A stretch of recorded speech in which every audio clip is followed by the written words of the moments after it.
What's going on, everybody? Jesse Montano out here in Toronto, downtown Toronto, Scotiabank Arena. Avs fall 2-1 to the Maple Leafs. When these two teams get together, the first thing that comes to your mind isn't high-powered defense, super structured goaltending, low scoring. The Avs are trying to play more like that, but not what you picture when you think Avs Leafs. Well, that's what we got here tonight.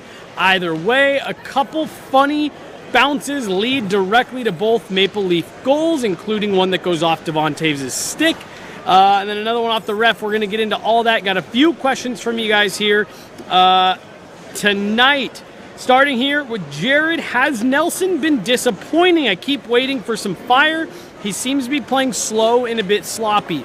We're going to get into a little bit the line change that Jared Bednar made tonight, trying to get Brock Nelson going in a second. But I just want to address this on Brock Nelson first. Look, I've liked a lot of what Nelson has done away from the puck in these first handful of games that he's been in the lineup for the Avs. I think it's been good. I don't think it's been great, and I think there's been times where he hasn't looked so good. So I think he's been fine, is what I'm trying to say. Now, I'm looking at a guy who's scored over 100 goals the last few years combined. He's only got 20 this year.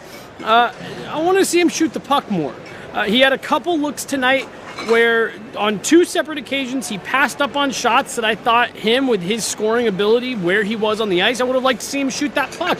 And then on another one, he finally did shoot it. Joseph Woll made a great glove save, he was fantastic tonight, made a great glove save on Nelson coming right down Main Street. But again, Brock Nelson looked really hesitant to shoot that puck and looked like he was trying to find a different option. He was out there in McKinnon and Val Nichushkin. He looked like he was trying to find someone else to take the puck before he finally just shot it. I want to see that confidence with the puck. I want to see him putting those on net more.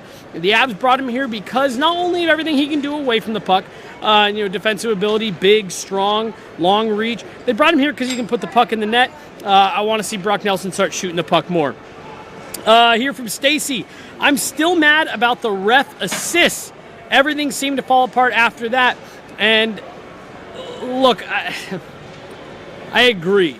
I thought the Avs really struggled to get much going consistently after that, after they fell behind 2-1. It felt like the Maple Leafs were the ones that were pressing, and the Avs just really couldn't get things going up ice. It was funny.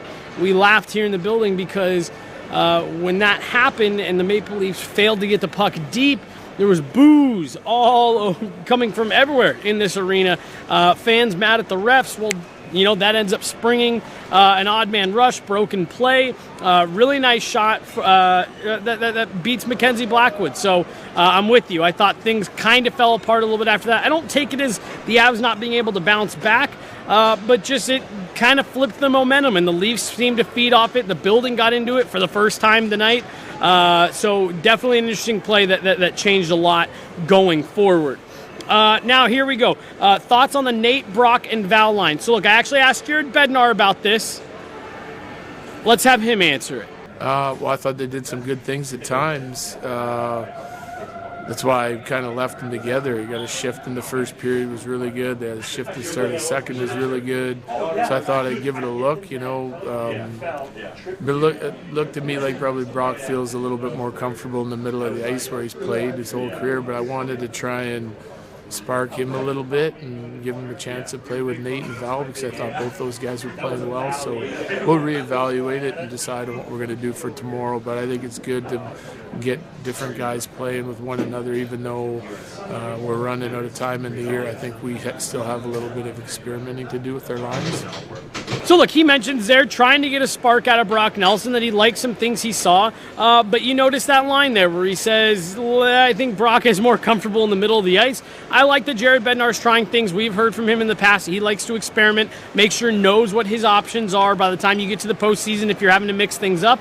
That's a line that I think makes sense in terms of how the players complement each other. It makes sense in theory, in terms of the way these players complement each other, but I don't imagine we'll see a ton of it going forward.